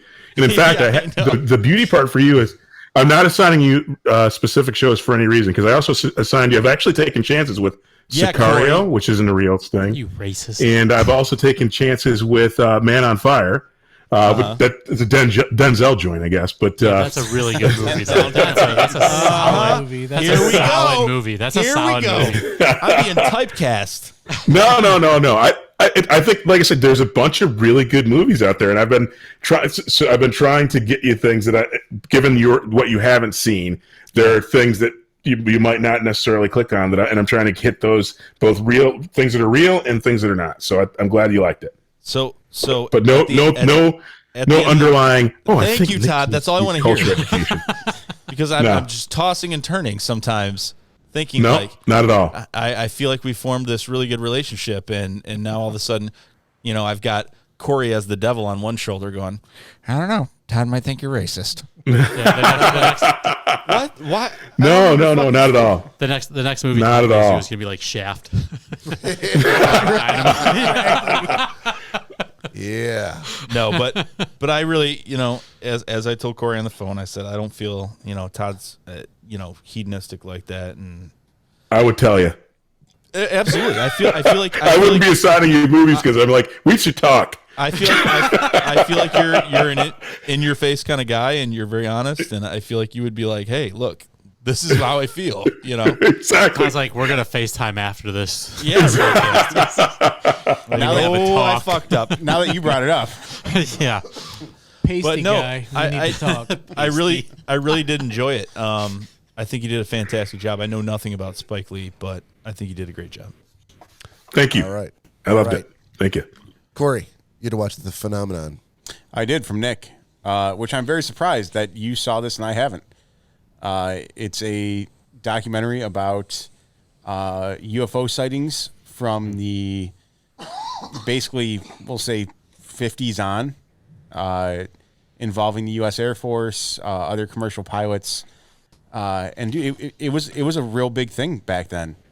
I know it's to a lot of people it's still a huge thing today, but I think it was so publicized back then when people did see stuff, and it would make every newspaper, it would make headlines, and it was out there, and it was a brand new thing.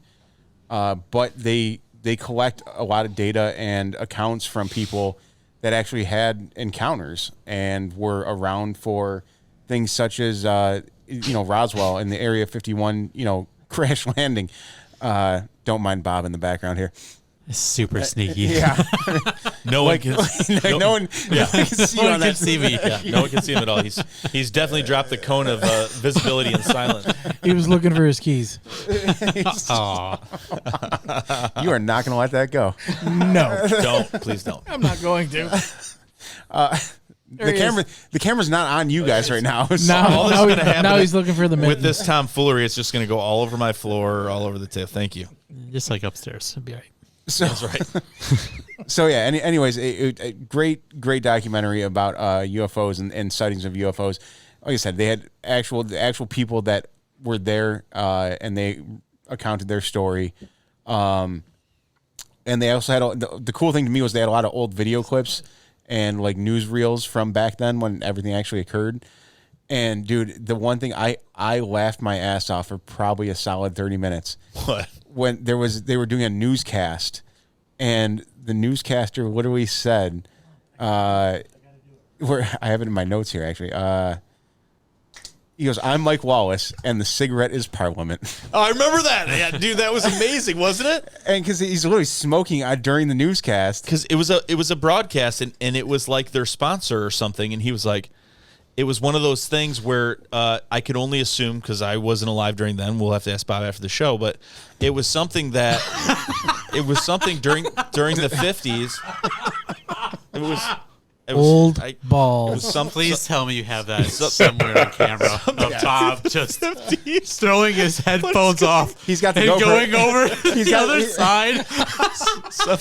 He's got the GoPro right next to him, so that Oh, does he? it perfectly Awesome. caught it. something during that time where they used to say, "Hello, my name's Mike Wallace, and the cigarette I'm smoking is Parliament." And Yeah, it was like every night he would say what I'm smoking, like we're saying what we're drinking. Yeah, it was the norm. It blew my mind to hear that. I'm like, that would not be okay Right. today. But aside from that, yeah, dude, I'm great flick. I don't know how you saw that and I hadn't, but I give you credit for it. It was a great film. Well, I appreciate that. The one thing I will say about that is that it really blew my mind. Like, I thought 80% of that was unsubstantiated until I saw that documentary. I didn't realize how real that actually was. Yeah, if anything, there was more information about all that back then that the general public was aware of and could get their hands on. than we have now. This is not just sightings of UFOs. You can thank the Blue Book projects for all that. That's what it was about. Yeah, based on this the Blue is Book. not just sightings of UFOs. This is all documented instances. And anyone could have told me this, several weeks ago, and I'd be like, yeah, okay. The guy that saw the crop circles and all that crap. It's not about that. It's about in the 50s, there was a huge, huge flux of people all across the world seeing the exact same thing. The same silver shape, the same, it looked like an ember in a fire. It was glowing red. And then the crazy part about it was, spoiler alert, but if you haven't seen it, skip ahead. But the crazy part about this was during all the different countries taking to arms with nuclear weapons. And there were all these reports from. There was one. Excuse me. Go ahead. Yeah. Well, I watched the movie. So did I. Well, I know that, but there was an instance where there was a nuclear ding ding ding ding. Yeah. Round one. A nuclear silo that actually everything was armed, and they during a UFO sighting above their complex, and nuclear missiles were basically ready to go. And we're going to be fired by no one on the actual ground. It was basically taken over by some force that they didn't know. So there were several instances where these sightings were, and the sightings often happened above nuclear facilities that were top secret nuclear facilities in Russia, and it wasn't just like U.S. facilities. Russians had this availability. We had this availability. So out of about 5 different occurrences where people would see this anomaly, they would see a stream of light come down over wherever these weapons were stored underground.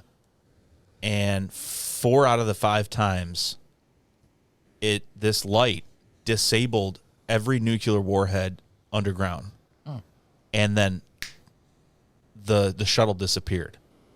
There was one instance where 5 warheads were disabled during a sighting, and one of them were armed. And at the last minute before it blasted off to go towards Russia or something, it was a U.S. one, it was disarmed as well. So it was so fucking weird to think that in the 50s, first of all, in the 50s, that these fighter pilots had stated that, and nuclear physicists and people in Congress and all these different people that actually witnessed this, that used to be finger wagging at all this bullshit, said, listen, the one fighter pilot that actually chased one, he said, listen, I chased one of these down.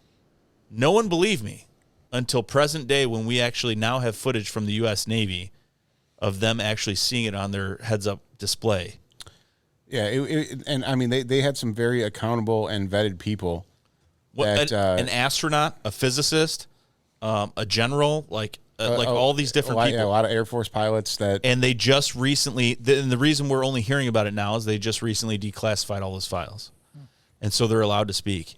And they said that this one guy said he was flying in, one of the old-timer bomber planes, with the shark's face on the side, all that stuff.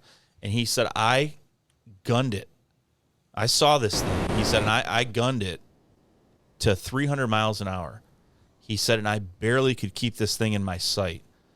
And every single person, not only did they all describe it as doing the same exact thing, but they said, when they spoke to the physicist, he said that there is no way in the technology that we know that the maneuverability of what actually happened with these UFOs could occur, because they would turn on a 90-degree angle. They would go. He equated. He said, he was an astronaut and he was also a commander, like a pilot.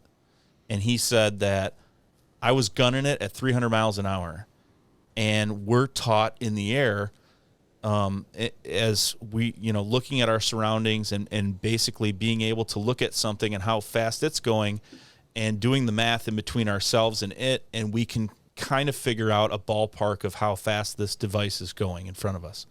And he said that we estimated that it was going between 5 and 15,000 miles an hour. He said not only that, it would stop on a dime and make a 90-degree angle turn and head in the other direction just as fast. He said, and I don't know about you, but the humans I know would turn into spaghetti on that wall if that were to ever happen. Juice. So They would turn juice on that wall. And he said that this was the technology they had in the 50s, in 1950. But it's crazy to think that all these people from all over the world, it wasn't just in the U.S., they came, they said nothing, they didn't engage anybody, and they just disarmed nuclear warheads. Almost like, oh, you fucking idiots. You're like dogs. You don't even know you're doing something wrong. So we're going to come here and correct this, and then we're going to leave, you know? Right. So it's super, super. I had no idea any of this stuff was like actual stuff that happened and was documented. Like, I just thought it was crazy people in a field being like, oh, my dad saw something one time, you know? So, yeah, it was super interesting. So I figured you'd like it. But I kept thinking back. I'm like, Cory hates anything to do with sci-fi, you know? No, that's different. Because this is This real is a world. documentary, so Yeah, it's real. And I mean, even if the people were, thank you. I'm not disagreeing with the quotes, because even if it's not actually real, it's accounts of real people. All those stories that you guys just said, literally every alien documentary you watch has those exact same stories in it. Yeah. And they're all the same. I mean, it's great. The Travis Walton story. I mean, the guy's been saying the same story for 40 years. Yeah. Hasn't They're changed. all the same. Has not changed in 40 years. Look at the crazy, the crazy people that talk about the ancient aliens, and all that stuff. Love that show. Which I always found was fascinating. But they said, first of all, the pyramids, they still can't figure out how they did it. And they feel at this point in time, there are certain scientists that feel that they were a power plant, like that used hydrogen power to send signals or do whatever. But they look at the hieroglyphs and they translate them. And the hieroglyphs literally say that people came from another galaxy down and taught us things and then left. And then they specified the galaxies, like specific galaxies that they wouldn't have known at the time. They specified. This is where they said their home was. You just need to watch Stargate, so all makes sense. Yeah. And then there was one other occurrence in that documentary where the family or the guy went outside and noticed this, and they came down, and he said he could see like figures, and every single person that ever saw the figures described them as very, very short. And they said that they had tracks in the sand, and they're like almost children's footprints. But they said that it hovered for a second, and they could see these like shadowy figures, and like him and his wife went like this and raised their hand and kind of waved. And they said they were just getting stared at for like 60 seconds. And all of a sudden the figures inside went like this, and they went, phew, and they were just gone. And I'm like, oh my God, dude. Yeah, no, I say. I know it sounds. I know you're just really probably trying to not listen to this conversation, but it's I have no choice. Are you not an alien believer? I have no choice. I'm wearing headphones with your voice in my ears, both of them. I am stereo. I implore you to watch this documentary. I've already filled up shots. I mean, there's nothing else I can do but listen to you. This is all fact from the U.S. government. I don't want to interrupt. You're Declassified on a roll. Declassified files. This is all fact. It's really amazing. Look, unless it's assigned to me, I'm not going to watch it. Well, I guess the algorithm has to give me a bomb tonight. Exactly. We got one more review to do, but we got a shot sitting here, so let's before it gets warm. Oops. Todd, see if yes, you can sir. host us with a little more coffee or kombucha or I got some kombucha. coffbucha, whatever it is you're drinking. Cheers. Salute. Cheers. Oh boy. All right. I think I am last to go. And I had Zach Stone is gonna be famous. Zach Stone is gonna be famous from Cory. So this is a Netflix show starring Bo Burnham. It's Gosh, it's like a sitcom, but there's no laugh track, which I assume is what Cory loved about it. Made it amazing. Yeah, so I watched the first 4 episodes. Essentially, Bo Burnham is the fictitious Zach Stone in this sitcom, and he's a kid who's trying to be famous. And that is all I'm going to say about it. If you don't know who Bo Burnham is as a stand-up comedian, you should definitely check him out because he's really, really super talented. Great musician. Got a lot of chops when it comes to music, and he incorporates that into stand-up act quite a bit. And I think he just won a Grammy, some sort of award for that last stand-up show that he did. Really? Yeah, which was really, really well received, and he really just kind of took his act to the next level. This was a show that was like years ago. I'd never seen it. Cory assigned it to me. Not going to say anything more about it. I will say that he's playing a kid who's trying to be famous, and the kid is supposed to be annoying. Bo Burnham is such a good actor that I actually was annoyed quite heavily for 4 whole episodes, and I'm not sure I could watch the rest of it unless I took a break, because he was so good at being an annoying teen who was trying to get famous that I was annoyed enough to where, like, after 4, I'm like, I gotta stop. That's it. Fair enough. I don't know how else to put it. It was too much Bo Burnham. Do you know what I mean? Yeah, I loved it. I was cracking up the entire time. There were tons of funny. Don't get me wrong. I laughed my ass off for a lot of it. Well, but I was able to watch like all the way through. That's a lot of. I mean, you got to really love Bo Burnham to. And I just don't. I love Bo Burnham, just probably not that much. I mean, I do too. Like I'm not a huge fan of his, but it was enough to. That I said I binged the entire thing. I may go back to it, but after 4, I was like, I need to take a break. All right. So, but that this is definitely like I would if I had to do on the Todd Dillon grading scale, I would say definite B plus. All right, I'll take it. That a B plus is great. B plus is a good, right, Todd? And, Todd, the B plus is a good grade, right? I've created monsters.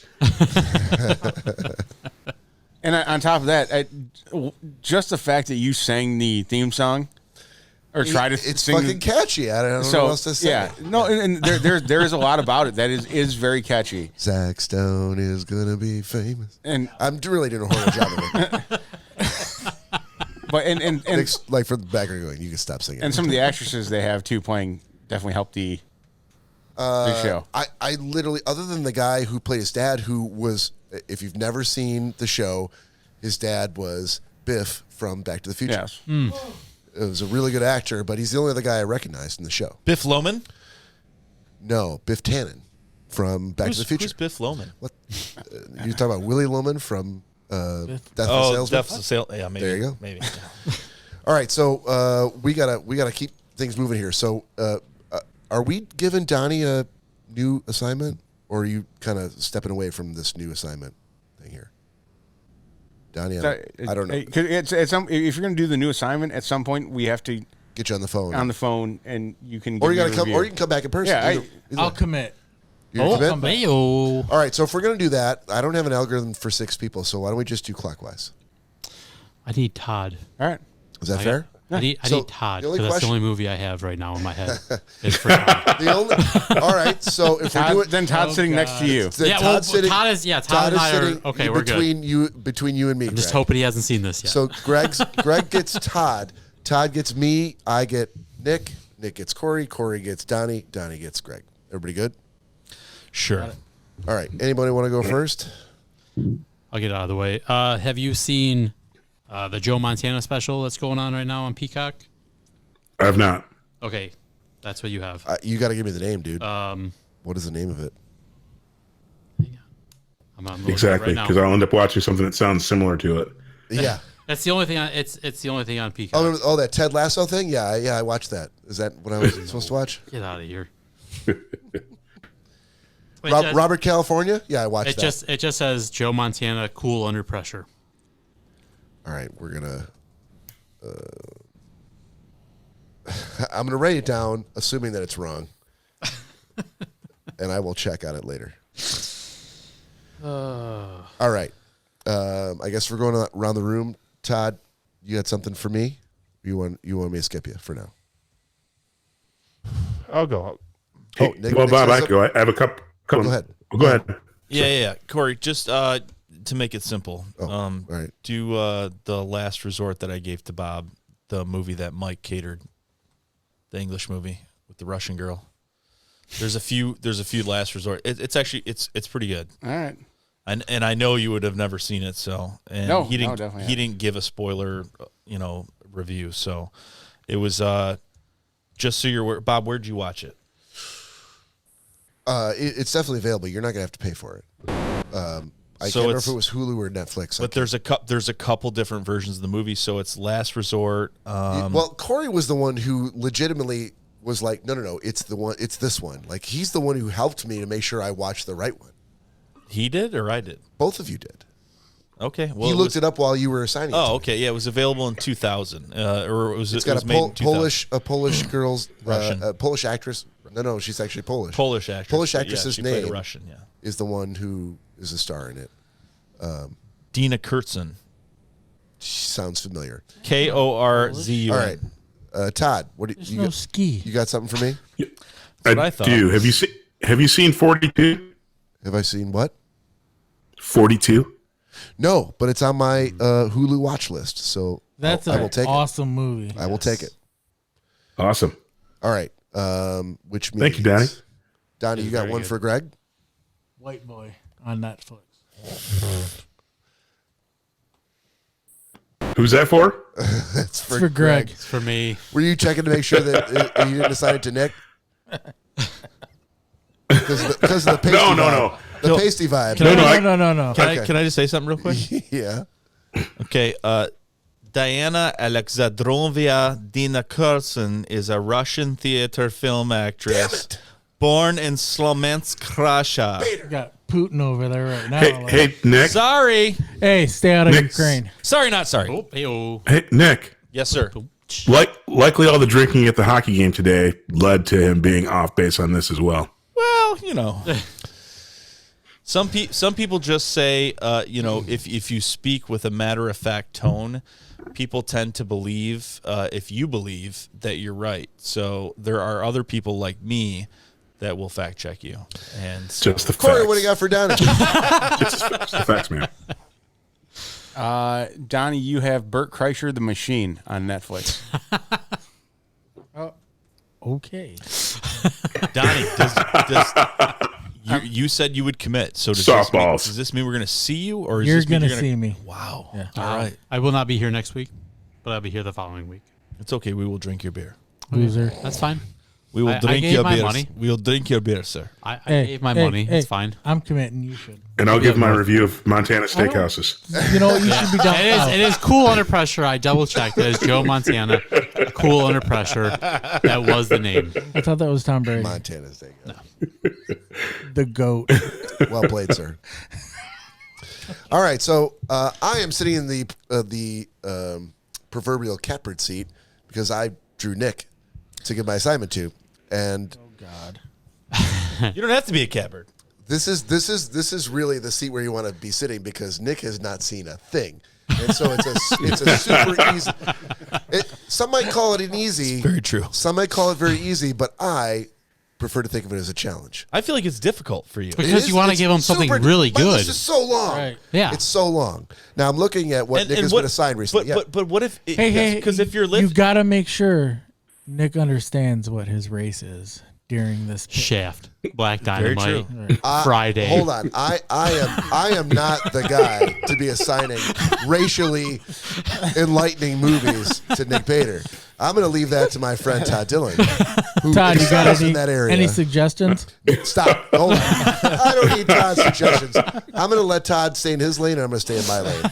That is more pasty vibe white guy. movies Can for I just Nick let to it be watch. He's going known to get a that spaghetti western. I'm not trying to say that I prefer white only movies. if that's what's out there in the internet, that's not the case. The history If of you James Taylor. If you looked at my list of shit that I could assign to you, it's Woke up probably this morning. a lot of white boy movies. No. However, I'm looking No, at what but- you were recently assigned I'm echoing your sentiment in saying that it's probably difficult because you're like, well, if I have because I'm a this- pasty white guy. Okay. Yeah, Well, just it's continue because hard. I've lost. It's So- hard. Wait. I want to point something out though. Yeah. The two pastiest white guys are sitting together. That's because half of your faces are covered in hair. That's true. Nobody can see your Look at pastiness. your face. Yeah, not as much as yours. It's glowing on the outside though. oh, well, I thank mean, you. I remember when I was I 12. really appreciate that. I really appreciate that. All right, so you've been assigned Black Klansman. There have been Men of Honor was a great film. Those were 2 back-to-back Dylan assignments, and then you had Rooster Cogburn, True Grit, so some westerns. You had Usual Suspects, Wolf of Wall Street, Moneyball, some sports that you didn't probably enjoy as much, but some crime, Man Who Shot Liberty Valance. In the Army now. In the Army. So what? I like and I give Nick. Hey, No, I'm hey saying my Bob. lane. My lane is not Pauly Shore. Oh yeah, wait a minute. Hey Bob. Yeah. Bob. Todd. Also, just for the record, I assigned Nick stripes. I just said That was like 4 months ago. I can't go back that far. But all I can say Give him is, Blazing Saddles. all I can say is, I feel like there needs to be a rollicking comedy in here. Queen's Gambit. So Blazing Saddles. I'm going to say, with some confidence, that Yeah. that you've never seen this, and I'm assigning you Animal House. Oh, nice. Good one. You can He's tell not me I'm gonna like wrong. it. Tell me I'm Good wrong and that one. you've seen it, but I feel confident that you haven't. Bob, I wish those words could come out of my mouth. I honestly think that's gonna be like up. He's gonna. No, he's gonna He's hate gonna hate it. it. He's gonna hate it. He's gonna hate it. So I don't think so. There I'm are not cer- assigning it to him because I think he hates it. I want that to be clear. There are I think cer- he's gonna like it. but it what has- what Bob and other people on the show don't understand, and maybe it's going to be different with this one, is that there are certain They don't 80s stand the Yeah, test there of are, time.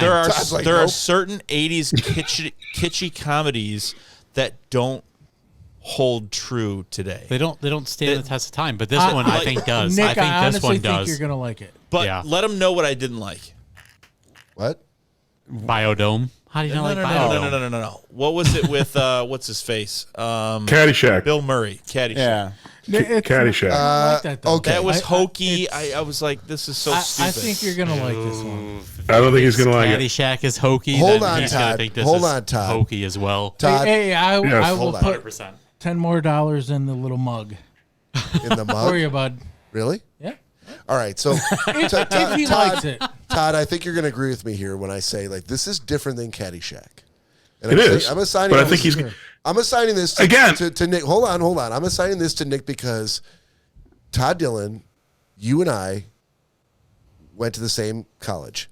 We lived this movie. There is a deeper personal connection for Nick because he knows two good friends who this was their college experience. But he never lived it though, and that was Doesn't not, matter. And that, it's a living vicariously no, through someone. I'm just playing devil's advocate. Yeah, I'm not saying you're wrong. That's what I'm shooting for. I may be totally wrong. That's what I'm shooting for. Okay, so Yeah. I will probably have the want or need or be inspired to enjoy it if I know the story going into it. If I go in clean and I don't know this, then I'm Sex, going to think drugs, it's rock and roll. There's nothing else. Todd, there's nothing else to say other than yes. this is exactly what happened to Okay, us. all right. So I just take it think he's under not gonna like it. that's fair. But again, I'm taking a big swing. I feel like it's time. Looking at the last assignments, there's no. And comedies another there. swing and a miss from Bob Yeah. Rankin. Nick, it's time to become cultural.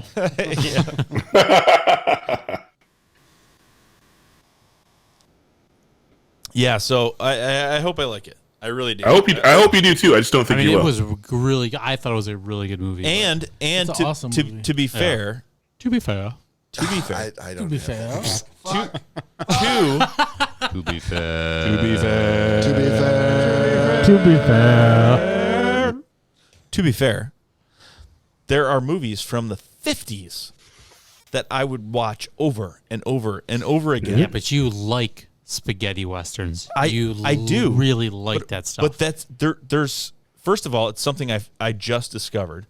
But second of all, it shows that how did you just discover it? he doesn't watch I movies. don't watch movies yet. He's the We easiest. assigned- we He's assigned the him those. easiest person to assign movies for. Like in there- the same way that I just assigned him Animal House, I also assigned him. You're gonna spaghetti be westerns. 40. Greg assigned him True Grit. Greg assigned him Rooster Cogburn. These are movies that you could play a drinking game of liked. Nick, how many movies he's going to go through before you find something that you haven't seen. 10. Like No, That's on my list. That is on the list to give. Yes, 100%. No, but what I'm saying is that at first I would think like, okay, well, maybe if I grew up, it's a sign of the times. Maybe if I just grew up in that time, like I would really appreciate this movie. But I'm like, yeah, there's a good chance of that, but that shouldn't be the only reason I appreciate it. Because if I fall back on movies that were made in 1952 and I love them now, then it's not about the time. you have to watch it for what it's Right. worth Exactly. at the time. You're an old soul. Thank you. You're an old soul. I've said that before myself. That's the only way. And that is the podcast for the week. Thank you for listening.